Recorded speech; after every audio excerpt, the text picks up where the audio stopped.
Thank you so much for coming out, everyone. Thank you to Jay and your team at the Korea Society. We're so thrilled to be here. Elise, congratulations. Thank you. I'm so thrilled to be sharing Flawless with the world today. And, I've admired your work for such a long time. I met you probably a decade ago at the Asian American Journalists Association convention in another lifetime.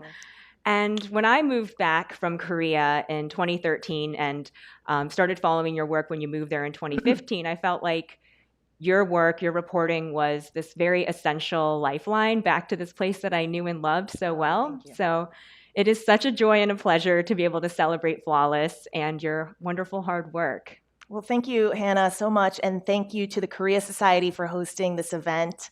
It means so much to me to be here in New York for Publication Day, because the last time I was here was March 11th, 2020. And I had the very last meeting, or one of the very last meetings at Penguin Random House that day with the woman who became my editor before the office had to go home at 1 o'clock in the afternoon. It was shut down to start the lockdown that was rather indefinite. And it was from that meeting to this moment, actually. And so there's a real symmetry to being back here in New York today. So thank you so much for being here, for being a part of Publication Day. It feels really auspicious to be here. And then I just want to also thank, in addition to you, Hannah, for hosting, and the Korea Society for opening up this beautiful space, and you and me for being here as the seller. Tonight, the editor of Flawless is here in the audience. So I just want to recognize Cassidy, wherever you are. She is. She has read Flawless probably more carefully and more times than I have. So she has really, as she has said, Flawless has been on her heart for the last few years, just as it has been on mine. And so it means a lot that she's here. And Team Flawless at Dutton, the publisher, they are also here. So thank you to Emily, to Isabel, and Katie, my freelance publicist who's done so much getting ready for the launch. They're all here. Thank you so much. And then I have some friends in the audience from various parts of my life. So it's awesome to see the Hue Hive, as it were. And some of you were my partners in Japan. Some of you are my partners at my podcast company now. Some of you I met in Kuala Lumpur, as people do. And some of you were diplomats in Seoul when I was in Seoul. So thank you all for being here. What an amazing patchwork, and it's so meaningful. So I just want to take that moment on Pub Day. Sorry, I'm taking like the liberty of just rambling for a bit, because I just want to make sure that you all know that you mean so much to me. Well, it's really obvious from anyone who reads this incredible book that you approached the material with so much care, and obviously that whole community has really rallied around you in this book. And so I wanted to ask you about what it felt like to be reporting on such an expansive topic as K-beauty and looks culture in Korea. As the perspective of, I would say, not quite a total outsider. Like, you and I know from reporting in Korea that the typical foreign correspondent is usually like an older white dude. Often British. Yes, oddly. Often British. Yeah. And I think that as Asian American women who were working in journalism in Korea, we probably upended a lot of expectations. For sure. So when you were writing this entire book, how did you approach this topic and bringing your nuanced experience as an Asian American female journalist to the work? You act as if I had any sort of plan or outline or strategy. I did not. I mainly am a kind of stream of consciousness thinker and stream of consciousness writer. And it's helpful, I think, when you're writing a nonfiction book that you have to outline the chapters. So I used that as a guide. It was a really tough exercise for me to write a book proposal. In some ways, it was as difficult as writing the book, because while it's much shorter and you just kind of have to paint the general outline of what you want to write, just being organized enough to think that through was difficult for me, because when I go in and I write a script for television or write a script for broadcast, I totally just go. And then I feel my way to the end, and then I just revise and revise. So I fix a lot in post. In this case, it's animated like all good reporting, I think, animated by questions. So I had a few sort of thematic questions that I wanted to unpack. There's one that comes up a lot, the notion of choice. Is this choice? Is it empowerment to modify our bodies or adorn ourselves in the way they do? Another question was, where do we draw the line on aesthetic improvement when technology is making it more and more possible? Because what I found in Seoul again and again was that when a solution to some sort of skin problem or weight problem existed, then the logic was, this solution exists, why wouldn't you fix yourself? So for me, it was often the freckles, because freckles are considered really abhorrent in Seoul. And so often people would say to me, or in Korea, people would say to me, ooh, freckles, we can deal with that. Like, how about this dermatologist or this med spa? You could go there and get rid of those. There's so many solutions that are available. And so if you could get rid of them, why wouldn't you? And then that follows, of course, for creases on your forehead, or the Botox that people had recommended to me were smile line Botox, because apparently that you start very, very young and it can be preventative, apparently.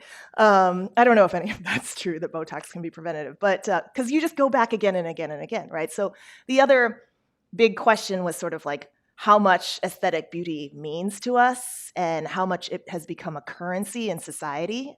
And, I just kind of followed the questions and went in various directions and went from there. Yeah, and you extensively interviewed people of so many different generations, and I feel like they must have informed kind of the direction that this book took. Yeah, I felt like the Ajumas really unlocked it for me. So Ajumas are older Korean women, and they, especially in Korea, kind of have a certain look, with the perm and the visors and the tracksuits, and they're awesome. They're totally no nonsense. The yogurt Ajumas, the ones who push the Yakult carts, will just yell at you, and there were several Ajumas that snatched my babies, because I had 2 babies when I was in Seoul, and they would just snatch them to tell me what I was doing wrong. They were constantly scolding me for not wrapping the babies up in enough layers, and they're just really ballsy and awesome, right? And I ended up adding a chapter. So the one difference in the final book versus the proposal is the Ajumas chapter. I felt it was really important to engage with aging and how we care for our bodies and what self-care means when you are out of the target of beauty marketing. So I interviewed a lot of post-menopausal Korean women, and they ended up showing me ways to age, what I would call positive or affirmative aging, ways to really care for your body still. Not a single one of them was like, oh yeah, I just let go. No, all of them were like, maybe when I'm 80. Or maybe when I'm 90, I'll let go. But no, there was a sense that we still can care for our bodies in a really nurturing way, but just not in the industrialized beauty sense, in which you're just kind of feeding a hamster wheel and buying a lot of products and trying to fight time. Yeah. It struck me that in the writing, there was such a sense of collectivism. It was like, I do this to take care of myself, but also to show care to the community around me. And what a surprising revelation. Yeah, it really did surprise me, that chapter. And the research on that was interesting too. There's a bunch of researchers that kind of undergird this book. That one of them is Joanna Elfing Huang, and she spends a lot of time researching cosmetic surgery and various groups in South Korea, men, older women, and makeup and adornment in general. And I wished I would have been able to interview her. I tried to interview her many times, and she often deflected because she was working on a book of her own. But she wrote about the Ajumas and the research about sort of women who were 65 and up in Korea, and the way that they aged in a way that felt good to them and was very soul-centered. And in the chapter, you'll find that I found that to be aspirational, that so many of us in our 30s and 40s could try and care for ourselves and our bodies and care for one another in the ways that the Ajumas did. Yeah. One of the things that I found so surprising about this book was how much of yourself that you brought. I feel like, you go through 2 pregnancies in the course of this book and while you were living in Korea. And it's a very embodied book. It's not just about the theories and bringing in other people's views through interviews. It's also very much about your experience and what your body went through in Korea. So can you tell me a little bit about like what it felt like to, be this Asian American woman's body walking around Korea? Yeah, and I was a giant in Korea, and I was even more giant when I was pregnant. And so something that I noticed, I feel like it would have been impossible to write this book without my perspective of feeling unwelcome in society and feeling unwelcome in my own body as it was. First of all, I didn't want, and actually Cassidy and I were talking today, I didn't want as much memoir to wind up in the book as it did. It's kind of a pandemic hack. So I had originally, as you know, the book deal was basically starting at the beginning of the lockdown. And so when I first proposed it, I proposed going back to Seoul many times, many times more than I was able to. I ended up only making one extra reporting trip beyond the reporting that I had done previously.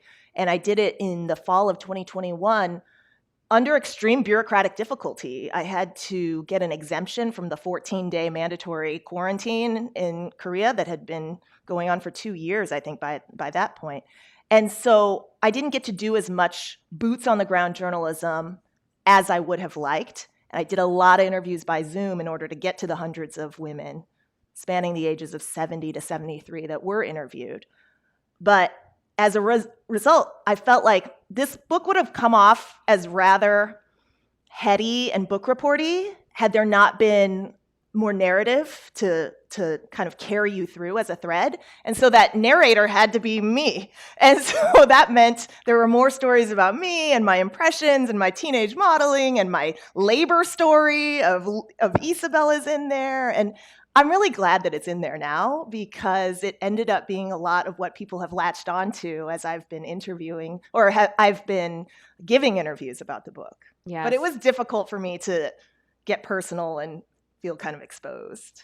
Yeah, how did you decide, what to include and what not to include? Because as journalists, we're so used to kind of being this third-party narrator who, we rarely bring I into journalism. Yeah, and I really struggled with that. I think Cassidy would be able to tell you that and others. What I did was I wrote lots of scenes. So I ended up writing lots of vignettes that didn't actually make it into the book about various points in my life.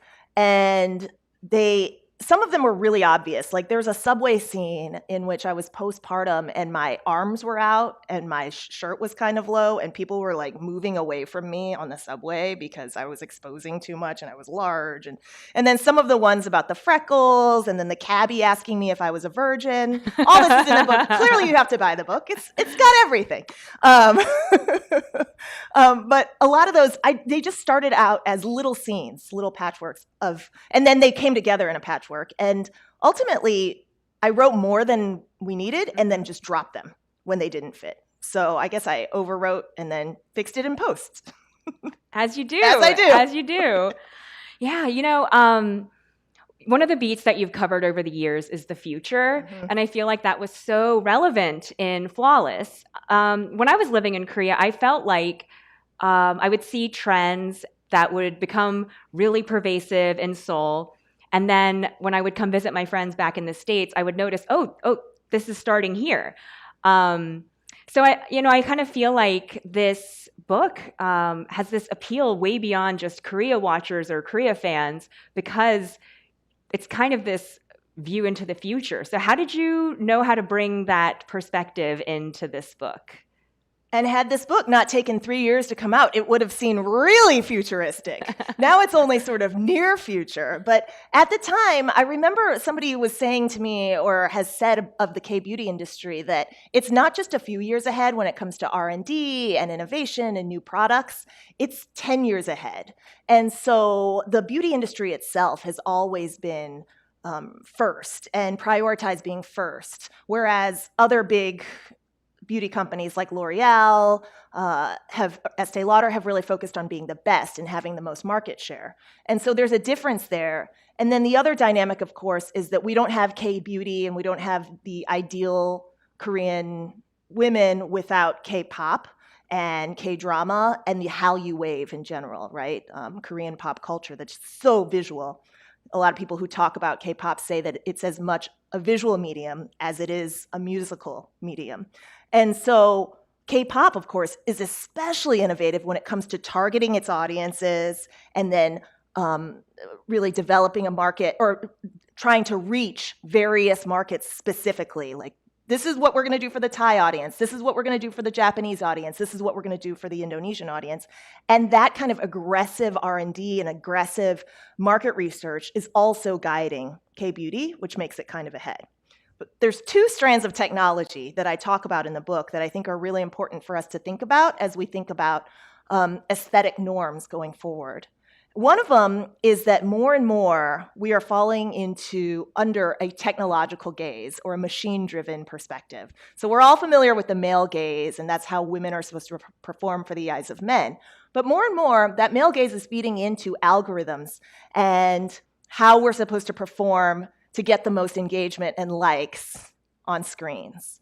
And that's what I call the technological gaze, where we learn what the feed kind of likes and what other people like based on watching it and scrolling endlessly, but also we learn what we're supposed to look like that way, not only through celebrities and media and advertising in the traditional ways, but also through the filters, right? Because so many filters are presenting us various pillars of beauty standards: smoothness, a thinner jaw, thinness, youth. A lot of these pillars of beauty are presented to us through our filters, which we then try and emulate, not only by using the filters, but also on our physical bodies, because then we will go get the microdermabrasion or the light therapy or the lasers for smoother skin, or we will do the work to try and look more youthful.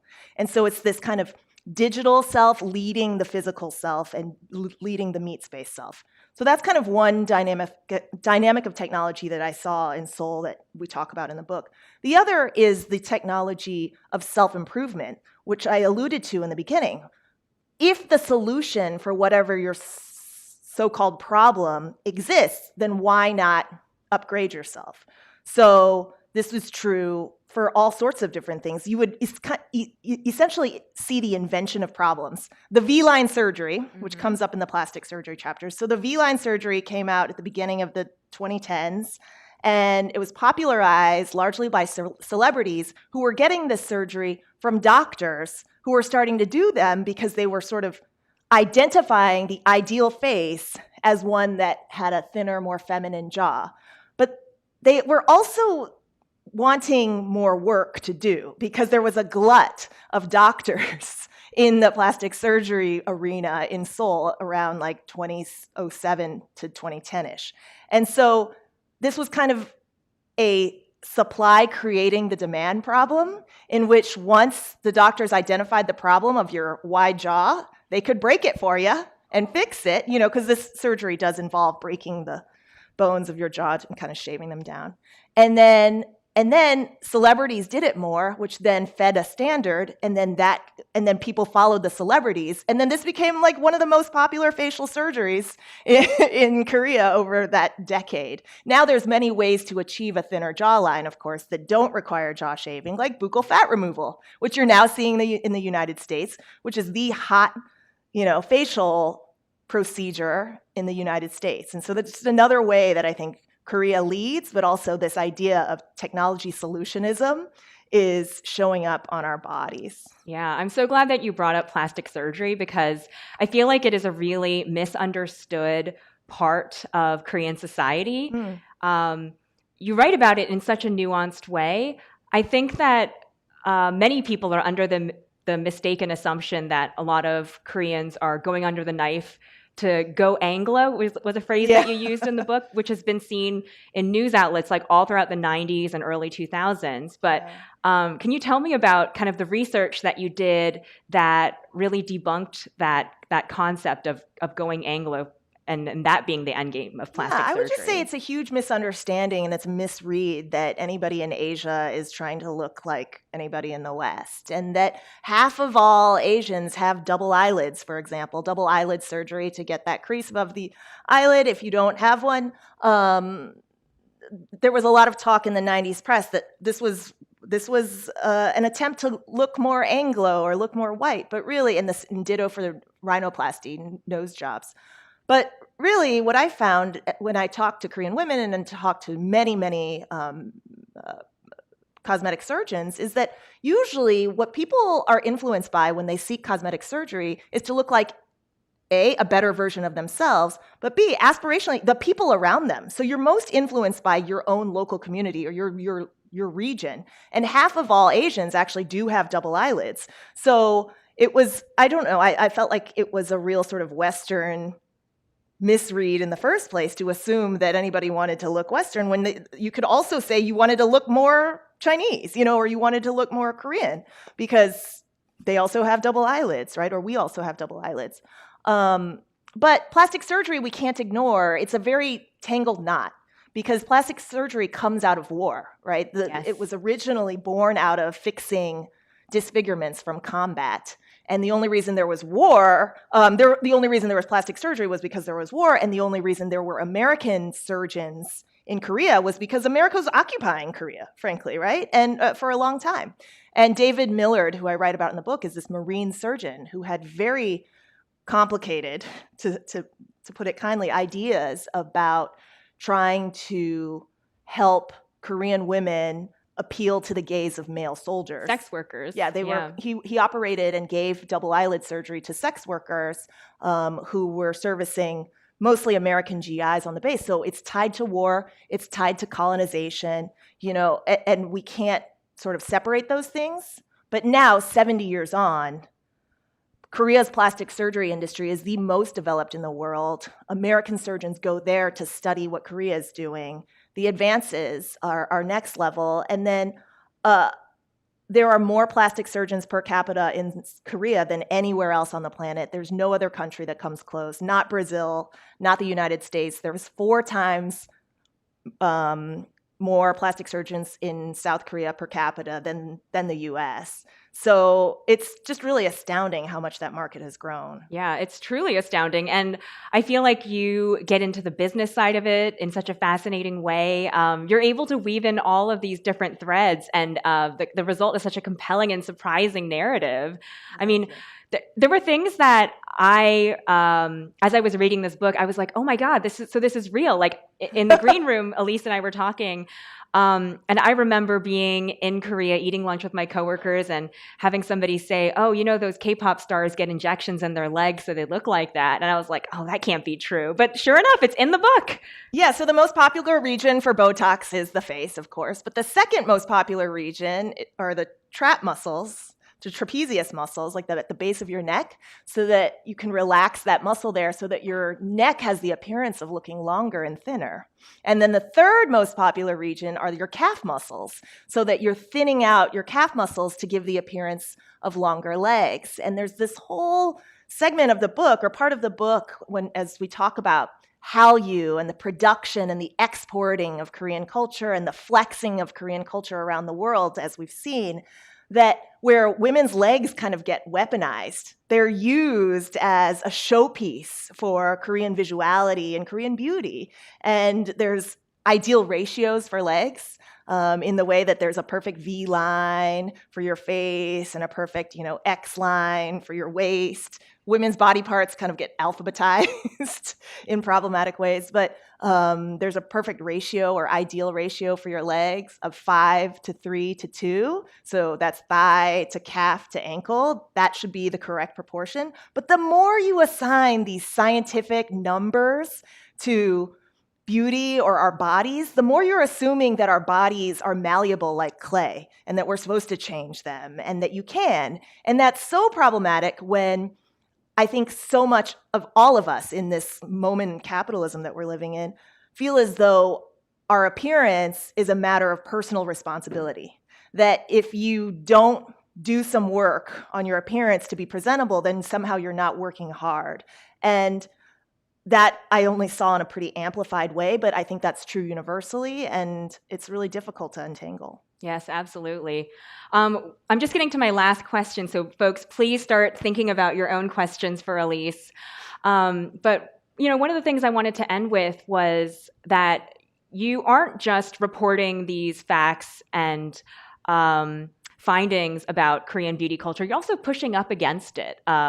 You write about being a mother in Korea, and when I was living there, I found kind of thought like it would be really, really hard to raise girls here. It made me think about how I would be different if I had been raised in Korea and not in the United States. And so I wanted to ask you about, the way that you're looking forward, taking all that you've learned and kind of processing it, and how are you applying that as, you're carrying this new generation forward in your own family? Well, first of all, I think I've learned so much from the Korean feminists. So there's a whole chapter about the Escape the Corset movement that really came up in 2018, my last year in Seoul. They are really brave because Korean society puts so much pressure on appearing a certain way and is so anti-feminist. I think there's a stat like 89% of men said that they would break up with their girlfriends if they identified as feminist in Korea. And so it's like basically saying that you're a feminist is a radical position. But in South Korea, these women are still resisting the dominant appearance culture and the dominant sexist culture, and at great cost. Sometimes they're uninvited to family gatherings. They have been bullied on the street and by their bosses. They have lost out on jobs. There was one teacher that I spoke to just 2 weekends ago who said that her students are questioning her about her appearance and why she doesn't wear her hair long. And so these women are so remarkable, so well organized. They're not in huge numbers, but I learned a lot from them because they came up in this rather unequal kind of society or milieu, but still thought, something isn't right here. And we're going to organize and we're going to try and resist. And they collectively took part in what I would call a general aesthetic strike. They cut all their hair. I mean, it's something we haven't seen in the United States since bra burning days, I think, but they cut all their hair or shaved it on social media. They threw away all their compacts and crushed them. And they put hashtag proof of discarded corset. And there's some 300,000 of them, and some government data shows there was a dip in consumption of personal care products and a dip in cosmetic surgery spending after this movement. And so there are people that I really look to as when people ask me what gives me hope. And then also I think feminism really starts in our homes individually. And so I'm trying to do my best to model for my girls a way of thinking about my body with less angst and less shame, and focusing on our bodily capacities for what they can do and what they can feel, and less of what they look like. And so I think we can't teach what we don't sort of know and are aware of for ourselves. And so hopefully you'll read this book and also kind of join in this collective effort for a brighter future for girls, women, and all of us. Yes, absolutely. So we'll open it up to questions now. I see one in the back here. We have a mic coming to you. Sorry about this giant post, so I can't see you, but I can hear you. Yeah, there's no problem. My question is this. It's trying to think of how to put this coherently. Okay, so I've done a little bit of reading about Korean culture, and I know that lookism is a big thing over there. It's people assume the outside reflects on the inside, and part of this is all connected to the lookism. And I do know that also that they have a high suicide rate for the K-pop stars and for people in general in South Korea. Yeah, because that's a lot of pressure. Is anyone making the correlation that a lot of our citizens are committing suicide? We have low birth rates. Maybe we should put a little bit less pressure on people to look perfect and basically live lives. Are they making a correlation for that? The reason this book is so sweeping and jumps all over the place and covers so many things is because I didn't think that there was enough sort of threading and pulling all of these elements together, because I did cover sort of the all work, no play culture in Korea and the education system that was driving kids to suicide or near suicide often. And a lot of that is kind of this neoliberal, pull yourself up by the bootstraps, the market at all costs, or do what's right for the market at all costs kind of mentality. But that does extend to beauty, right? Because how we spend our time, how we spend our energy is political. And I'm drawing those conclusions. I certainly am, but I hope that more and more policymakers do as well. I think there are some Korean lawmakers who have been trying to push for some change, but certainly not enough. And and less so under this administration, which Right. sought to get rid of the Ministry for Gender Equality, and Family. yeah. Yes. Yeah, but don't you find it a very, very misogynistic society? I found it quite sexist, yeah. I found my experience to be, it was difficult. I did feel like there was a lot of sexism that was quite pronounced. There is quite a lot of sexism in the United States, so it's not like any society has fixed this. But it was more pronounced and noticeable to me in Korea because of the lack of the racial dynamics. So in the United States, we have lines of cleavage along race that were eliminated in South Korea because 97% of Korea is Koreans. And so it really made the gender dynamics a lot more pronounced. And yeah, I think the women in South Korea would argue that it has been quite unfair for them. South Korea has the lowest women's labor participation rate in the OECD, the highest gender wage gap, and the lowest percentage of women in leadership positions. And so this is all areas where I think that the government, along with society, could work together, along with the private sector, but the current administration has been obviously less favorable on a lot of the gender equality issues. Right, and this is definitely not an indictment on Korea as a society as a whole. It's, uplifting the voices of many Koreans who are fighting back against these really impossible standards and paving the way for a more hopeful future. So, I mean, in Yeah, that I hope. saw. I was going to say, I hope that somehow we haven't pitched the book as dark, because I mean, I thought it was riveting. I read like 100 pages in one sitting. Amazing. Yeah. Thank you. Yes, right up here. There's a mic coming to you. Hi. Based on what I heard so far, it sounds like you're challenging the idea that the plastic surgery, for instance, is driven by sheer vanity, that there's sort of more of a self-improvement angle there. Yeah. Did amongst the people you interviewed, did a lot of people cite like a desire for more opportunity, economic opportunity, social opportunity is kind of driving this kind of like desire for aesthetic perfection? And then if it's okay, can I ask a follow-up, a separate question? Sure. So do you want to just ask both, and I'll just remember? I'll just ask the second one. And the second question I have is, I feel like here some of the emphasis on beauty has like shifted, at least on social media, to like wellness, but there's still like, it's very fuzzy and doesn't feel super healthy either. And I was wondering if that had also kind of has that already happened in South Korea? Yeah. So the first question, yes, it is a matter of economic logic, or it's economically rational to improve your face and body in South Korea, because it is so tied to the professional sphere, the personal sphere. Headshots were required to be attached to resumes, and that's for all kinds of jobs, government jobs, accounting jobs. In 2019, there was a change in the law that prohibited that behavior, but just a few months ago, I checked, and there's plenty of companies that are still skirting the headshot ban, because it still matters in hiring. There's also passport photo businesses would require or would Photoshop your pictures by default, even for your passport image. I was like, wait, did you apply a filter to my passport photo? And yes, they did. They were like, you could look better.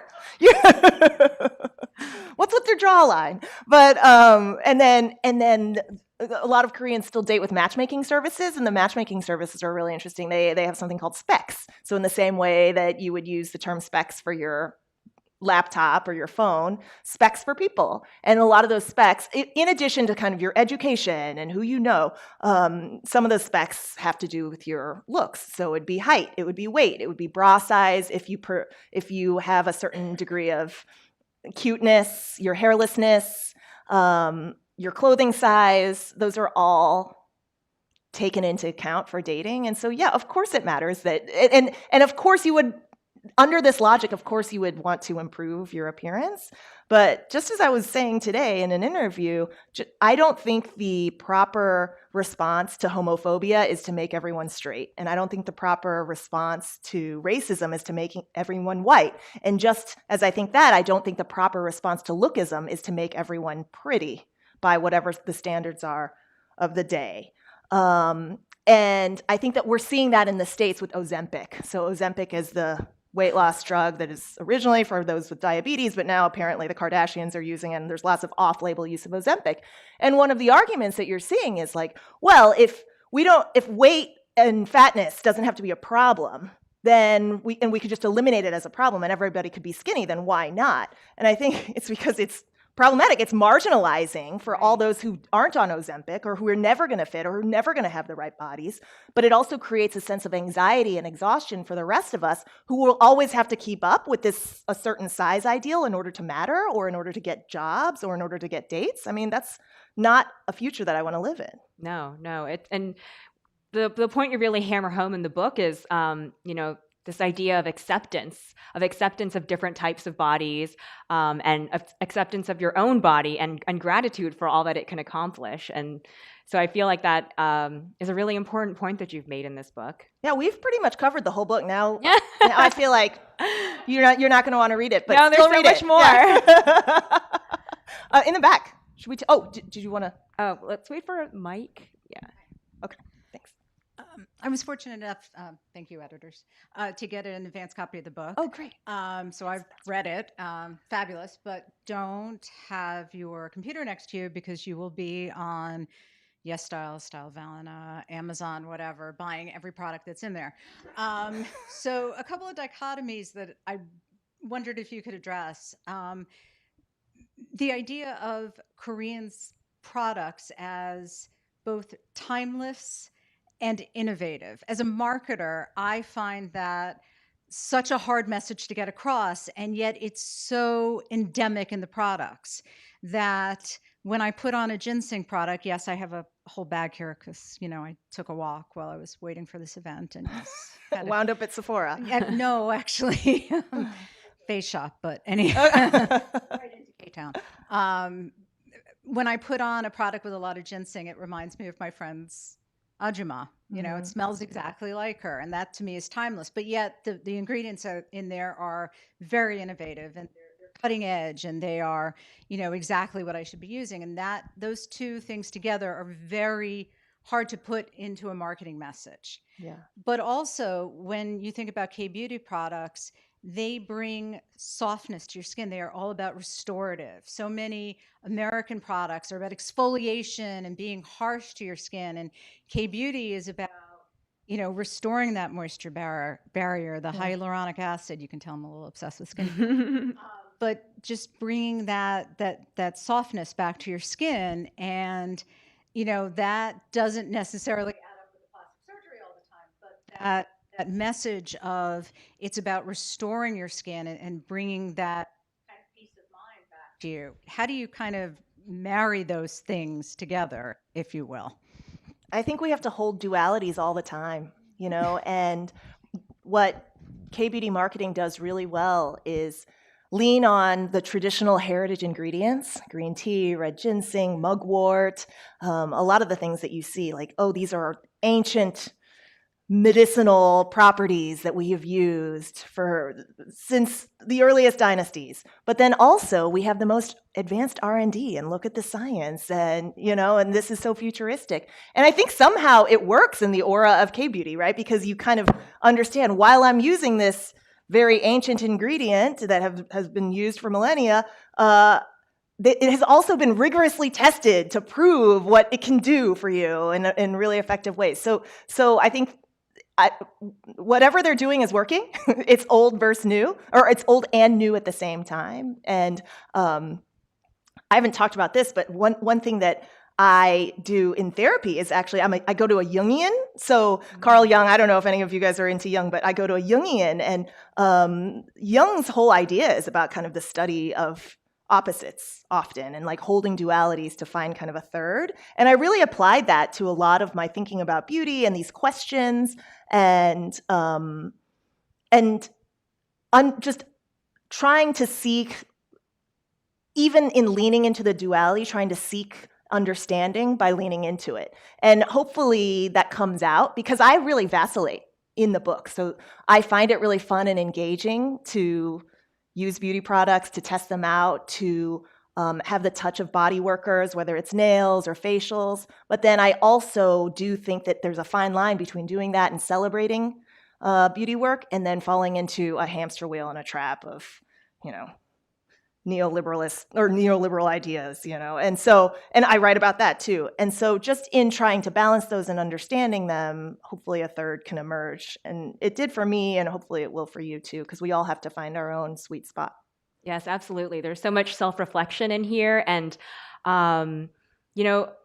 you really show yourself enjoying a lot of the things that you're talking about in this book. Like, you wouldn't have devoted years of your life to writing about this if you didn't love it in some way, in some version. I remember when I first wrote casually to my literary agent that I had this idea, and these were some questions that were swimming around in my head, and he was like, would you be able to talk about these ideas possibly forever, like possibly for the rest of your life? Because if you do write a book about it, you might get asked about it, a lot at the launch, but then, 5 years later, something will come along and this book will have existed, and somebody for their college research paper or whatever will come back to you and be like, remember the red ginseng and the green tea? And then somehow you will have to remember. And so this is something that I feel like I can always talk about because it's so tied into the experience of just modern womanhood and just being a human. Yes.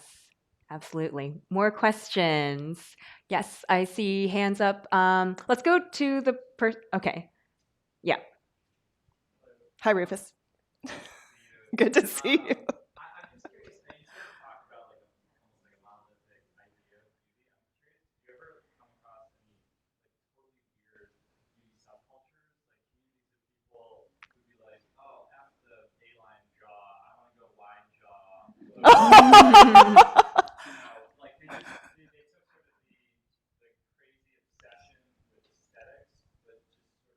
Try to obscure the aesthetics?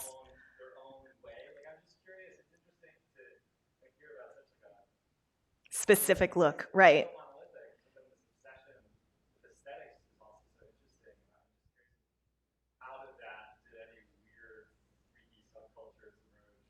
I'm sure the artist community, all artists are always kind of iconoclastic, but can you think of anything? Well, when I was in Korea, I saw an ad in a magazine for free haircuts and inquired, and it was a hairstylist.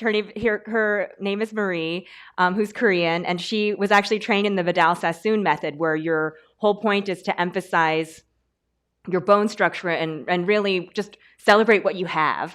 And so when I went to her, I had long hair. It was probably like a little bit longer than yours is now.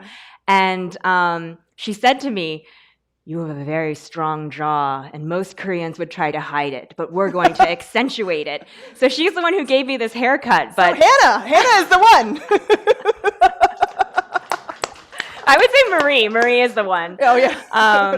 But I think that there are so many ways of appreciating aesthetics and difference. And she was such an interesting person. Like, she loved working with different hair textures, for example. So she loved like curly hair, which is definitely in the minority in Korea, but it does naturally occur in the population. And so, I think the more that we can celebrate and accept our differences, the better.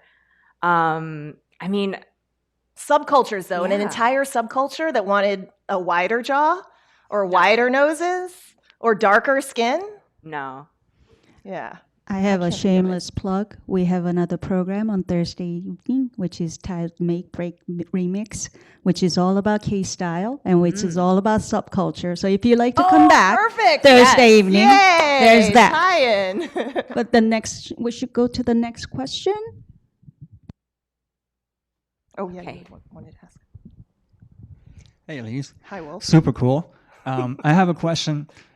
So we heard a lot about the sort of imperatives that evolve from the ability to now fix your face in whatever way you want in your body and so on. And it also seemed that a lot of that seemed to be driven in Korea, at least, by men, right? Yeah. It seems like most of the plastic surgeons are probably male. So, and the consumers of that beauty, in some sense, are also men.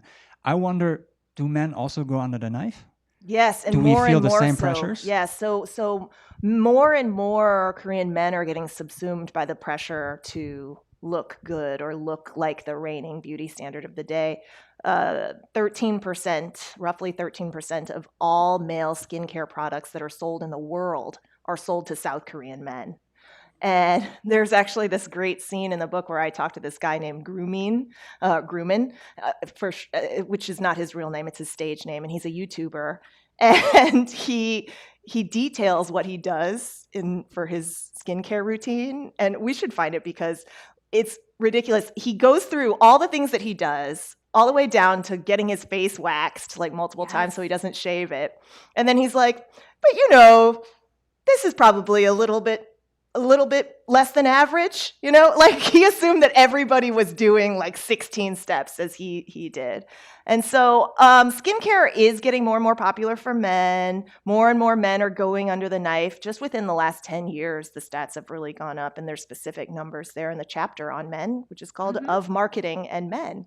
And the idea is that more and more men are having to meet the demands of the beauty imperative, and that's not necessarily the gender equality that we seek, because the moral problems of the demands are actually the issue, not that they are unfairly targeting women, though that is a problem. It's that the nature of the demands are the problem in and of themselves. Yeah, like I think one of the things that you say in that chapter is that, you know, equal opportunities, self-hatred is not the solution. Yeah. Any more questions? I think we have time for one or two more. Whoever the Thank you for all your questions, and what an engaged audience. Hi. So I'm curious. I feel like I've heard a lot about what the feminist movement has given up for fighting this battle in Korea. And I know that they're working toward liberation from these strictures, but to sort of have a hopeful note, I was wondering if you could tell me, based on your interviews with them, what would they say that they've gained from removing the corset / getting off the hamster wheel, all of that? One thing that I love is that there's a real stigma around mental health and seeking mental help for mental illness in South Korea. And one of the answers in terms of what they gained is that in finding the Escape the Corset movement, in reading about feminism and becoming feminists, they have found each other.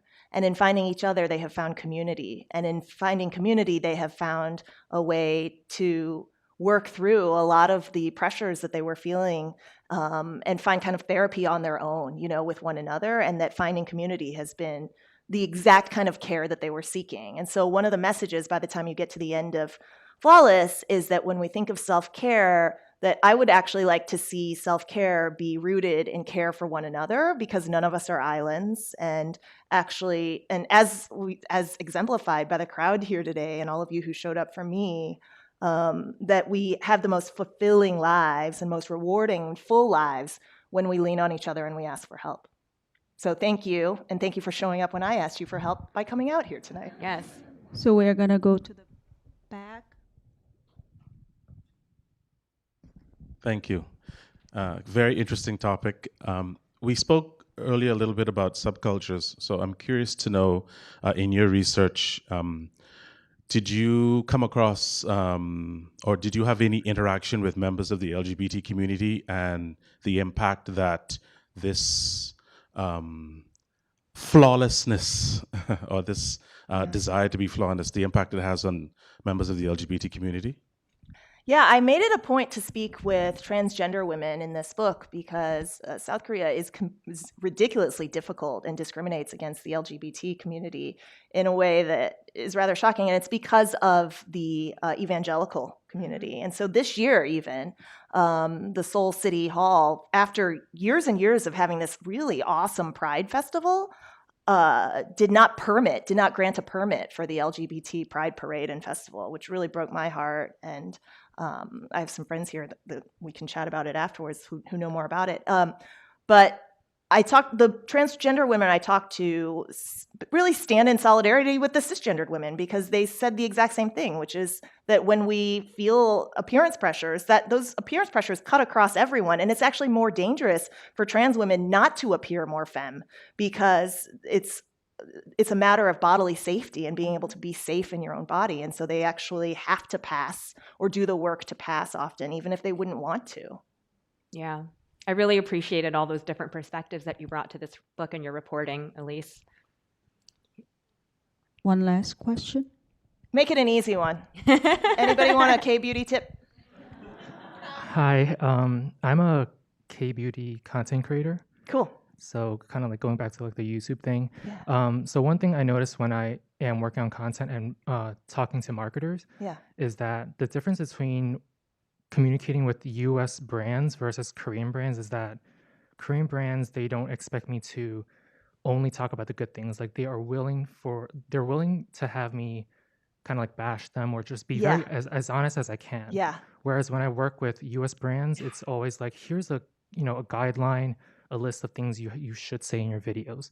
So why do you think that's the case when it comes to Korean brands? Like this level of confidence that they know that as long as you try it, you're really gonna like it.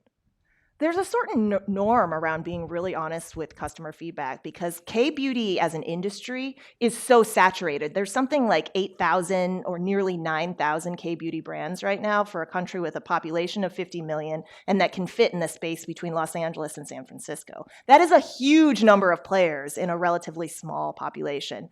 And given that number of players, they have to be extremely sensitive to the market and extremely sensitive to what customers want in order to compete. And so I write about Hwahae, which is the app that doesn't exist. There's no similar app in the United States where you can go in and read like really tough reviews. You can see the formulations and the ingredients of each product and compare them against one another in the way that you could with wine on a wine website or a car buying website. And it's incredible. I think that it's kind of a norm of the industry. So that's one part of the answer, but it's also structurally because the industry is so saturated, they have to compete. And that really aggressive feedback actually helps them change and make the products better because you'll find in the book that the R&D and then getting the product to market, so the product development and then putting the market or the product out on shelves, that time is the speed of fast fashion. So like Zara or H&M is able to bring things out to the stores. And with that kind of speed, you can also retire things that aren't working really quickly too. So I think if you get a bunch of bad feedback, you're taking things off the shelves faster as well. So welcoming it is really helpful. Well, thank you so much, Elise Hu. Congratulations. Thank you all. Yeah. Thank you for bringing your wisdom and knowledge and hard work and heart to this incredible book, Flawless. And Elise will be available to sign books right after this. So thank you so much, everyone. Thank you all. Stick around.